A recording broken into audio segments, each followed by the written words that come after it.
Hello friends, एक बार फिर legal help in Hindi में आपका बहुत बहुत स्वागत है। आज की इस वीडियो में हम जानेंगे प्लीडिंग के बारे में, जिसे कि हम हिंदी में अभिवचन के नाम से भी जानते हैं। तो जानेंगे अभिवचन क्या होता है और इस प्लीडिंग के ऑब्जेक्ट्स कौन कौन से होते हैं। तो आखिर तक इस वीडियो से जुड़े रहिए। वीडियो अच्छी लगे तो आप इसे लाइक और शेयर भी जरूर करिएगा। दोस्तों, कोर्ट के सामने जब भी किसी मुकदमे की सुनवाई की शुरुआत होती है तो सबसे पहले ये जानना बहुत ज़रूरी होता है किसी भी कोर्ट के लिए कि उसे किस बात के ऊपर आदेश देना है। और उसी तरह से दोनों पार्टीज़ के लिए ये मालूम होना बहुत ज़रूरी होता है कि वो किस बात पर कोर्ट में गए हैं और किस बात पर लड़ रहे हैं। इस उद्देश्य की प्राप्ति के लिए सबसे ज़्यादा संतोषजनक तरीका ये है कि सुनवाई से पहले हर एक पक्षकार अपने केस के बारे में कहे और अपने विपक्षी के क्वेश्चंस के आंसर दे। इसी तरह के क्वेश्चंस के आंसरों को ही अभिवचन यानी कि प्लीडिंग कहा जाता है। तो अभिवचन हर एक पक्षकार द्वारा लिखित रूप से प्रस्तुत किए गए कथन को कहा जाता है, जिसमें इस बात की जानकारी दी गई होती है कि मुकदमे का ट्रायल और अभिकथन यानी कि कंटेंशन क्या है, और इन कथनों का वो पूरे विवरण के साथ कोर्ट में प्रस्तुत करता है, जो उसके विपक्षी द्वारा उत्तर में अपना वाद तैयार करने के लिए जरूरी होता है। इसीलिए अभिवचन ऐसे कथन होते हैं जो किसी मामले के हर एक पक्षकार के द्वारा लिखे और तैयार किए जाते हैं। इसमें इस बात को शामिल किया जाता है कि केस की सुनवाई में उसका क्या कंटेंशन होगा और उसमें ऐसी सब बातों का ब्यौरा होगा जिसमें कि प्रतिद्वंदी ने उसका जवाब मांगा होगा। वादी उस मामले को तैयार करता है। भारत में इंग्लैंड की तरह ही एक वाद में केवल 2 ही अभिवचन होते हैं। एक तो वादी की तरफ से दायर किया गया केस का कथन होता है, जिसे कि वाद पत्र यानी कि प्लेंट कहा जाता है, जिसमें कि वादी सभी जरूरी बातों को पूरे विवरण के साथ प्रस्तुत करता है, अपने केस में कॉज ऑफ एक्शन का उल्लेख करता है। और दूसरा होता है प्रतिवादी द्वारा प्रस्तुत किया जाता है, जो कि बचाव पक्ष होता है।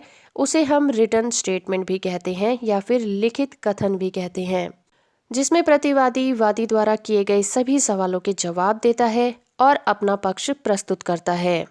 इन्हीं 2 अभिवचनों को ध्यान में रखकर भारत में सीपीसी के अभिवचन की परिभाषा आदेश 1 नियम 4 क्लॉज 13 में मद्रास हाई कोर्ट रूल में मद्रास हाई कोर्ट ने नियमों के अंतर्गत अभिवचन की परिभाषा कुछ इस तरह से दी है।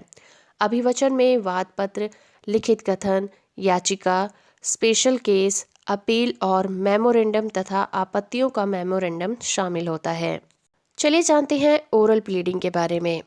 सीपीसी 1908 आदेश 10 नियम 1 के अंतर्गत ये पूरी तरह से स्पष्ट किया गया है कि जब भी किसी पक्षकार द्वारा प्रस्तुत किया गया लिखित कथन में बताए गए तथ्यों को दूसरे पक्षकार द्वारा स्पष्ट रूप से अथवा इम्प्लीकेशन द्वारा स्वीकार और अस्वीकार किया जाता है, तब कोर्ट का ये कर्तव्य होता है कि मुकदमे की पहली सुनवाई पर वो दूसरे पक्षकार से ये निश्चित करे कि वो उन्हें स्वीकार करता है या फिर अस्वीकार करता है, और कोर्ट ऐसी स्वीकृति को या फिर अस्वीकृति को लिखता भी है।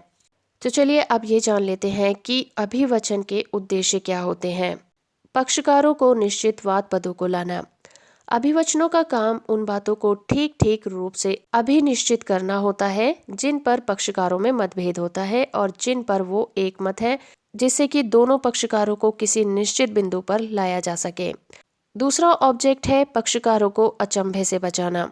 अभिवचनों का पूरा उद्देश्य हर एक पक्षकार को इस बात की सूचना देता है कि विपक्षी का केस क्या है, जिससे कि कोर्ट में ट्रायल शुरू होने से पहले विपक्षी को ये मालूम हो कि उसके पर कौन कौन सी बातें उठाई जाएंगी, और इस तरह से जो विपक्षी है वो पूरी तरह से तैयार होकर आए, किसी तरह के अचंभे में ना पड़े। इसका तीसरा उद्देश्य है बिना मतलब के खर्चों और कठिनाइयों को कम करना। अभिवचनों के कारण पक्षकारों को पहले से मालूम रहता है कि उन्हें क्या साबित करना है, और स्वाभाविक रूप से वो बिना किसी अनावश्यक एविडेंस प्रस्तुत करने से और कठिनाइयों से बच जाते हैं, और इसमें उनका खर्चा भी कम होता है। चौथा उद्देश्य है इनकंसिस्टेंसी को रिमूव करना। ट्रायल शुरू होने से पहले पक्षकारों को अपने अभिवचनों के अपनी प्लीडिंग के रूप में अपना अपना केस प्रस्तुत करने के लिए विवश करने संबंधी नियमों के अभाव में उनका केस बहुत तरह की इनकंसिस्टेंसी से परिपूर्ण हो सकता है।